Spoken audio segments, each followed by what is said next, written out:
Welcome back नाज़रीन। अहम ख़बर शेयर कंदासीं। वज़ीर आज़म इमरान ख़ान जी सदारत हेठि वज़ीरनि ऐं पार्टी तर्जुमाननि जो इजलास जारी आहे। इजलास में मुल्क जे मुआशी ऐं सियासी सूरत हाल ते गौर वीचार कयो पियो वञे।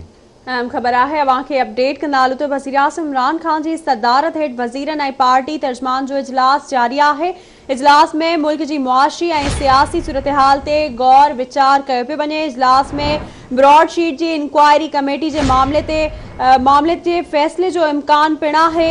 वज़ीर आज़म इमरान ख़ान इजलास में मौजूदा सियासी सूरत हाल ते गाइडलाइन पिण ॾींदो। अवांखे अपडेट कंदा हलूं। ब्रेकिंग न्यूज़ आहे त वज़ीर आज़म इमरान ख़ान जी सदारत हेठि वज़ीरनि ऐं पार्टी तर्जुमान जो इजलास जारी आहे। इजलास में मुल्क जी मुआशी ऐं सियासी सूरत हाल ते गौर वीचार कयो पियो वञे। अहम ख़बर अवां ताईं पहुचायूं पिया। वज़ीर आज़म इमरान ख़ान जी सदारत हेठि वज़ीरनि ऐं पार्टी तर्जुमाननि जो इजलास जारी आहे। इजलास में मुल्क जी मुआशी ऐं सियासी सूरत हाल ते गौर वीचार कयो पियो वञे। इजलास में ब्रॉडशीट जी इंक्वायरी कमेटी जे मामले ते फ़ैसिले जो इम्कान आहे।